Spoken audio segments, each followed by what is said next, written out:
সুরমা গঙ্গর পড়ো বাড়ি শাহজালালের উত্তর সুরি দেশ বিদেশে বেড়াগিরি আমরা হকল সিলডি আমরা হকল সিলডি আল্লাহ রাই তৈলে ডরাই রাত পোহাইলে ডর বয়স কলি বুইলা যা শাশ্বকিরে পার করিতে নে ভয়া নাই আনা তোমার বেলায় নেব সখী তোমার কানের সোনা সখী গো আমি প্রেমের ঘাটের মাঝি। বাংলাদেশে অসংখ্য ইসলামিক বক্তা রয়েছে যারা নিজস্ব গুণাবলীর কারণে সাধারণ মানুষের কাছে অত্যন্ত জনপ্রিয়। তেমনি কিছু বক্তা রয়েছে যারা কিনা সবসময় আলোচিত ও সমালোচিত, কেউ বা উদ্ভট কথাবার্তা বলে, আবার কেউ বা ওয়াজের মাহফিলগুলোতে গান গেয়ে। এজন্য এসব বক্তাদেরকে অনেকেই গায়ক হুজুরও বলে থাকেন। ওয়াজ মাহফিলগুলোতে তাদের গানগুলো শুনলে মনে হবে তারা যেন কোনো অনুষ্ঠানে গান করতে এসেছেন। অনেক হুজুর তো গানের তালে তালে নাচও দেখান। যদিও অনেকে বলে থাকেন এসব গানগুলি হুজুররা জনসচেতনতার উদ্দেশ্যে বলেন, পক্ষান্তরে এগুলি জনসচেতনতার উদ্দেশ্যে বললেও এগুলি এক ধরনের প্রমোটই হয়ে যাচ্ছে। তো বন্ধুরা, আজকের এই ভিডিওটিতে আপনাদের পরিচয় করিয়ে দেব বাংলাদেশের বিখ্যাত ৬ জন গায়ক হুজুরের সাথে, যারা কিনা ওয়াজের মাহফিলগুলোতে গান গেয়েই যেমন আলোচিত সমালোচিত হয়েছেন তেমনি জনপ্রিয়তাও অর্জন করেছেন। তো চলুন বন্ধুরা, আর কথা না বাড়িয়ে ভিডিওটি শুরু করি।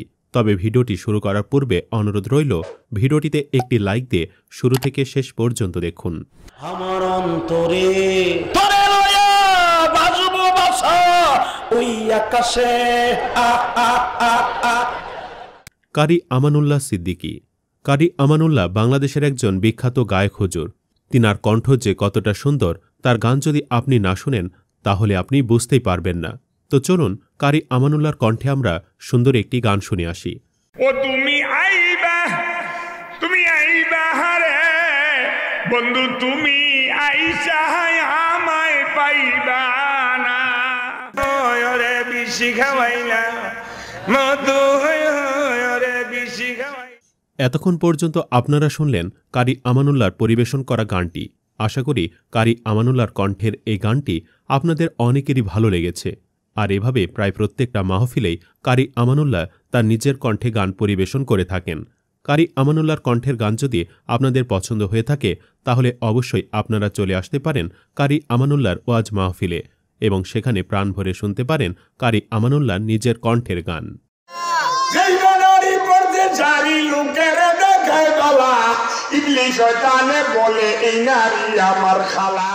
মাওলানা নাজমুল ইসলাম মোজাহিদি।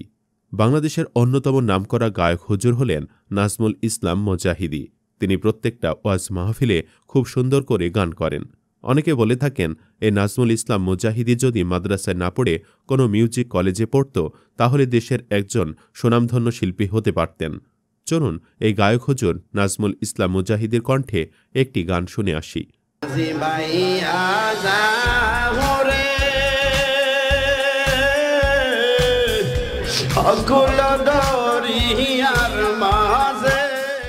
তো বন্ধুরা, তার এই গান শুনে বুঝতেই পারতেছেন সে কত বড় মাপের একজন গায়ক হুজুর। মাওলানা ইলিয়াসুর রহমান জেহাদি। মাওলানা ইলিয়াসুর রহমান জেহাদি যে একজন বিখ্যাত গায়ক হুজুর শুধু তাই নয়, তিনি একজন ড্যান্সারও বটে। তিনি তার বিভিন্ন ওয়াজ মাহফিলে গানের পাশাপাশি বাংলা এবং ইংলিশ গানের কিছু ড্যান্স দিয়ে থাকেন।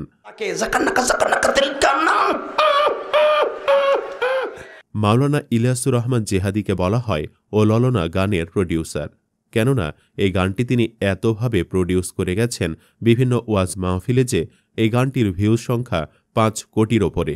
বর্তমানে ফেসবুকে একটা গান ভাইরাল হয়েছে, ও ললনা ও ললনা। এই গানটির নিচে অনেকেই কমেন্টস করেছে যে এই গানটি শুনতে এসেছি শুধুমাত্র ইলিয়াসুর রহমান হুজুরের ভিডিও দেখে। অর্থাৎ তিনি ওয়াজে ও ললনা গানটি যখন গেয়েছেন ওই গানটি যুবকেরা ইউটিউবে সার্চ দিয়ে পেয়ে গেছেন এবং মনের সুখে এই গানটি শুনেছেন। এছাড়া তার গানগুলি শুনে ও ওয়াজ মাহফিলে বিভিন্ন বিতর্কিত কর্মকাণ্ডের কারণে সবসময় আলোচিত হন, এমনকি নেগেটিভ মন্তব্যে ভরপুর থাকে তার ওয়াজের বক্তব্যগুলি। তো আশা করি মানুষ যেগুলি সহজে অ্যাকসেপ্ট করে না, জিহাদি হুজুর খুব দ্রুত সেগুলোকে সংশোধন করে নেবেন। আকাশটা কাঁপছিল কান, জমিনটা নাচছিল কান, বরফের ঘামছিল কান, যেই দিন খাজায় গান গাইছিল বাবা সেই দিন। বজলুর রশিদ মিয়া বাংলাদেশের আরেক অন্যতম জনপ্রিয় বক্তা হলেন বজলুর রশিদ। তাকে সরাসরি গায়ক হুজুর বলা না গেলেও তিনি ওয়াজ মাহফিলগুলোতে গানের প্রথম লাইনের কলি বলে বেশ ভাইরাল হয়েছেন। এজন্য তাকেও গায়ক হুজুরদের তালিকা রাখা হয়েছে। তো চলুন তার কণ্ঠে একটি গানের কলি শুনে আসি। বন্ধু যখন বউ লইয়া আমার বাড়ির সামনে দিয়া রঙ্গ করে হাঁটা যায়, বুকটা আমার ফাটিয়া। এছাড়া ওয়াজের মাহফিলগুলোতে তিনি আরও অসংখ্য গান গিয়েছেন। গিয়াসউদ্দিন তাহেরি বাংলাদেশের অন্যতম আলোচিত সমালোচিত গায়ক হুজুর হলেন তাহেরি। মাওলানা গিয়াসউদ্দিন তাহেরিকে চিনে না এমন মানুষ খুবই কম আছে, বিশেষ করে যারা ইউটিউবে ব্রাউজিং করে, অর্থাৎ ইউটিউব যারা ইউজ করে, ইউটিউব ইউজাররা সকলেই প্রায় গিয়াসউদ্দিন তাহেরিকে চিনে। এই গিয়াসউদ্দিন তাহেরির আরেকটি ফেমাস নাম আছে, সেটি হচ্ছে বসেন হুজুর। যদিও বসেন বসেন শব্দে তিনি জিকির করার কারণে তার সেই ভিডিওটি ব্যাপকভাবে ভাইরাল হয় এবং পরবর্তী সময়ে বসেন বসেন নামে একটি গান রচিত হয়।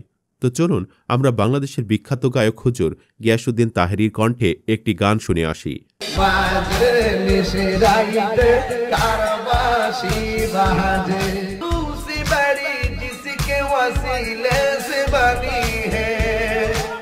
গিয়াসউদ্দিন তাহেরি এরকম অসংখ্য গান পরিবেশন করেন তিনি বিভিন্ন ওয়াজ মাহফিলে। এছাড়াও তিনি তার বিভিন্ন বিতর্কিত মন্তব্যে ও কর্মকাণ্ডে বারবারই আলোচিত ও সমালোচিত হন। যদি গায়ক হুজুর গিয়াসউদ্দিন তাহেরির গান আপনাদের পছন্দ হয়ে থাকে তাহলে তার মাহফিলে যোগদান করে তার গানগুলি শুনতে পারেন। মাওলানা গোলাম রব্বানী বাংলাদেশের বিখ্যাত গায়ক হুজুরের মধ্যে আজকের টপিকের গানের জগতের রাজা সুপারস্টার খ্যাত গায়ক হুজুর হলেন মাওলানা গোলাম রব্বানী। মাওলানা গোলাম রব্বানী যে কত বড় মাপের একজন গায়ক সেটি বাংলাদেশের অনেকেই জানে। মাওলানা গোলাম রব্বানীর ওয়াজ মাহফিল মানেই সেটি হচ্ছে গানের মাহফিল। তিনি গানের মাধ্যমে প্রতিটি ওয়াজ মাহফিলকে সতেজ রাখে।